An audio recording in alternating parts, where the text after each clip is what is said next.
All right. This is Ranking of Cage, episode 11, Time to Kill. So Time to Kill from 1989. The story it's based in 1936 when Ethiopia is being invaded by the Italian army.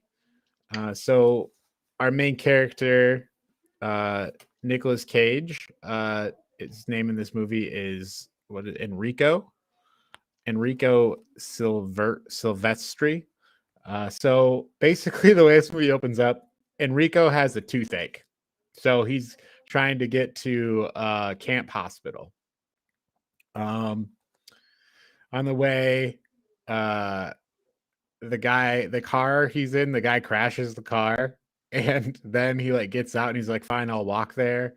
Then a random guy at this other camp he walks upon gives him directions and looks kind of menacingly like he's leading him to not the correct place.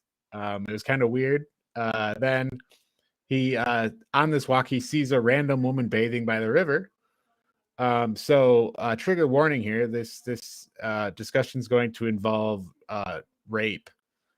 So that's about to happen. So Enrico comes upon a random woman bathing in the river, an Ethiopian woman, and he comes out of the river. He just rapes her. It just kind of is like out of nowhere. This just, and then we also see it shows a ring on his left hand signifying he's married.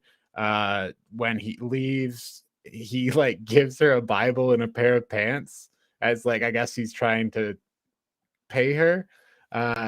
Then he tries to explain to her that he's looking for the lake. While sleeping, they hear hyenas that are near the camp, and he goes to shoot off his gun. The bullet ricochets off a rock, I'm assuming, and hits her. So she's killed by the bullet. And after this, he leaves, and then he finds his way to the medical camp. They rip the tooth out with pliers. He talks to a guy at the camp who's like some kind of superior who explains we would do the usual investigation, but it would all be a sham because he like tells him what happened. So basically he's just saying we could do it, but it's all going to be a sham and you're going to be considered innocent. Like it's like basically telling him it's all just no one cares.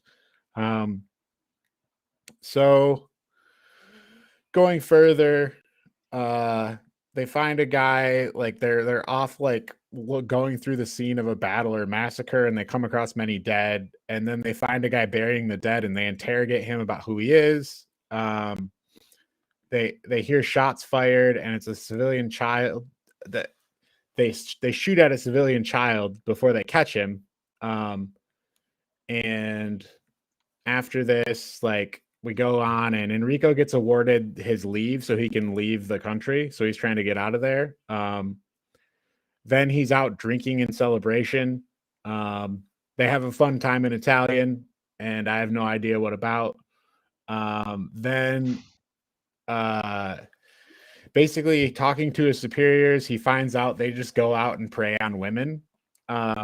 And then he goes up to these two women out there, and it's like as like what he considers a joke. He has them go talk to these women, and then we find out they have leprosy. And this kind of goes into the next part of the story, where he starts to think that he has leprosy.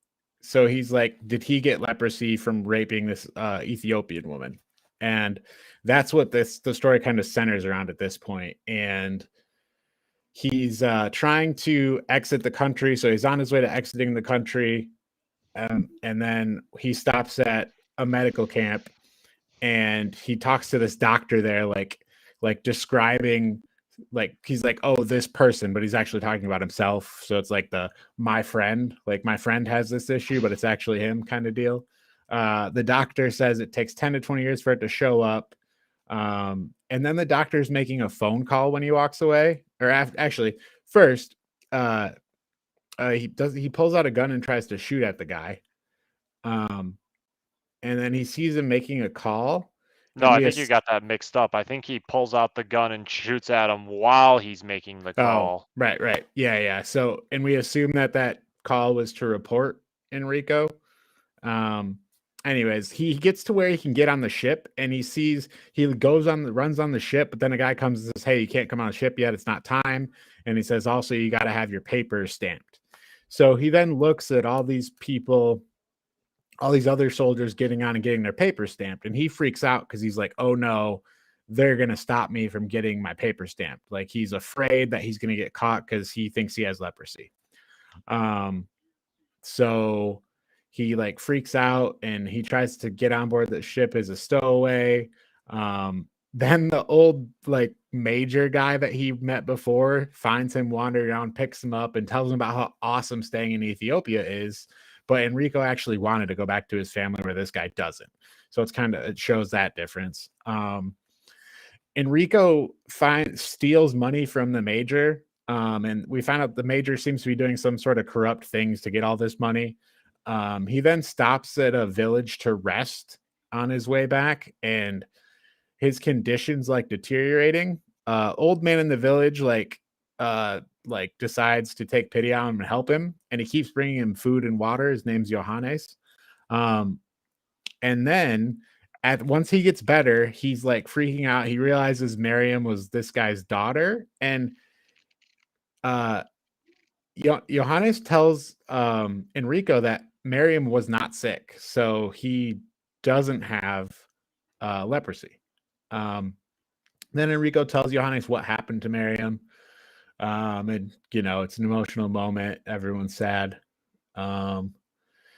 Then Enrico gets on a boat to go home and finds out no one was looking for him at all.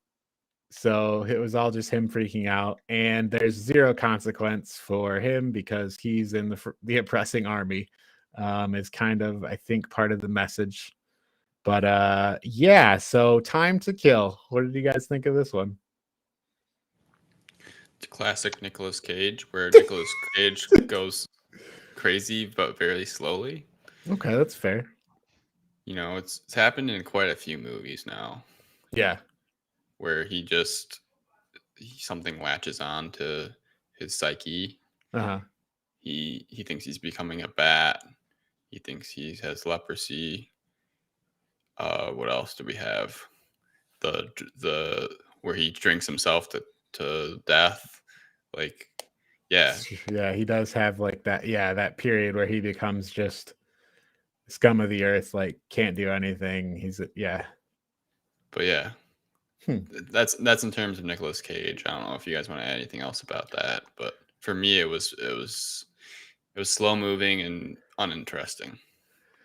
Yeah, I think there's like maybe a couple overarching like interesting plot ideas, but it's so slow and so just like it doesn't do enough to explain or even show you what the hell's like just I don't know, it just feels very uninteresting.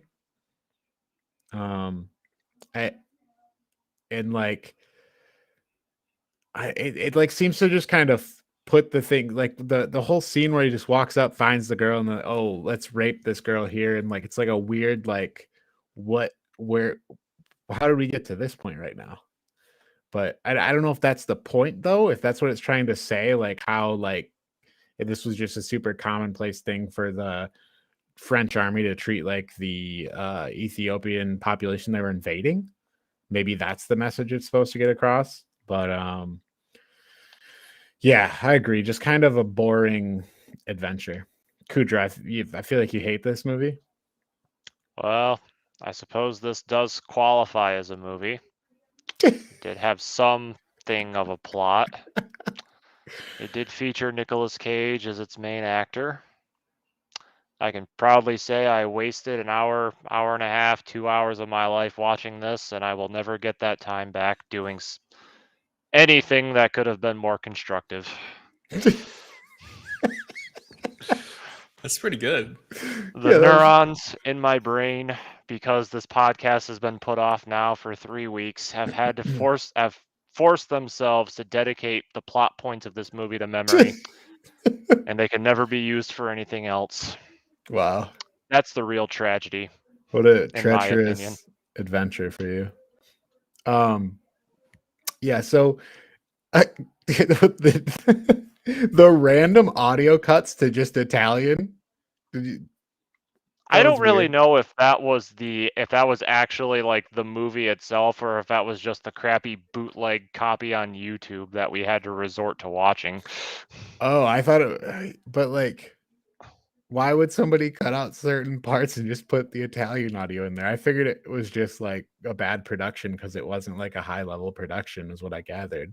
I mean, you could have just stopped it bad, but yeah. And then like, there's also like some weird cuts to super low res shots. Like I was like, what just happened? Yeah, some panning The shots. biggest one was where right in like the middle of talking, Nicolas Cage switches to an Italian voice actor of some kind. I'm just like, wait, what? What just happened here? Yeah. I don't know. I think the rape scene really soured it for me. I think like I was watching it, pretty intently, and Sneaks up on you. Yeah. it just was happening. I'm like, Yeah. well, I don't need this. They don't need to Yeah. do this. There's Right. really no point. Right. At that point, I think the only moment I enjoyed about this movie was Nicolas Cage screaming his lungs off as he had that tooth ripped out of his mouth. It's like, at least I can derive some small sense of catharsis in that moment. I think the biggest thing I took from the movie was like the message is just like for this oppressing force there is no consequence. Cuz like his superiors were corrupt. They talked about the sham investigation. His guy was doing corrupt things to get money. And then to top it all off in the end, nobody actually gave a fuck about what Nicolas Cage was doing. Right. Yep. I think you could claim that the movie tries to humanize some of the soldiers, I guess. Mhm. If you account for Nicolas Cage's kind of characterization of going nuts.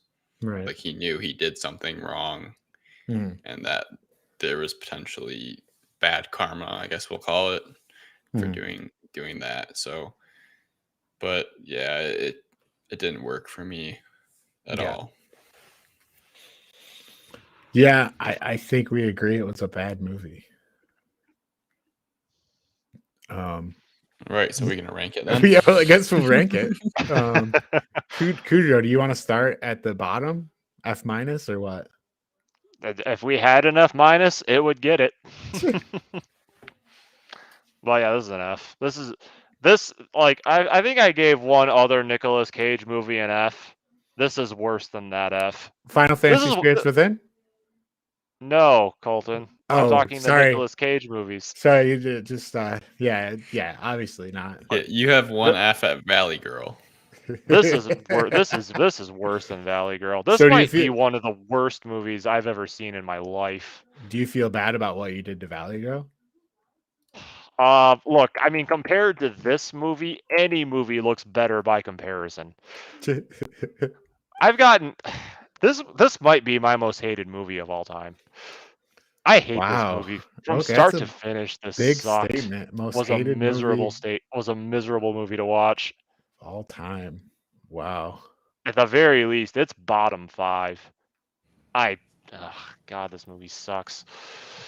Make sure you Strong come back words. to see if it stays in the bottom 5. I think Yeah. I mean it definitely bottom 5 in Nicolas Cage movies. I think it could hold there. I don't know if it's bottom 5 movies all time. I mean, this I would add it to the short list, I guess. yeah, I would also give this movie an F. It's real bad. I don't hate it as much as Kudrow does. Like, but I think it's so bad you can't even find it. Yeah, yeah. They try No to hide place is streaming this.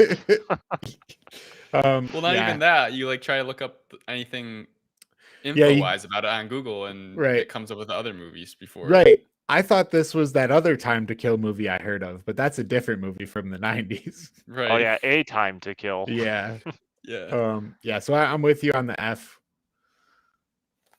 Quinn, where you at on this one? It's worse than Leaving Las Vegas. All right. Oh. That one was garbage. All right. So I think it's safe to say that we're gonna put Time to Kill in last place here in the F tier. Here, Kudrow, put it all the way at the end for you. Where it belongs. That's what we love to see. All right. Time to Kill from 1989, starring Nicolas Cage, gets an F in the overall ranking of Cage List.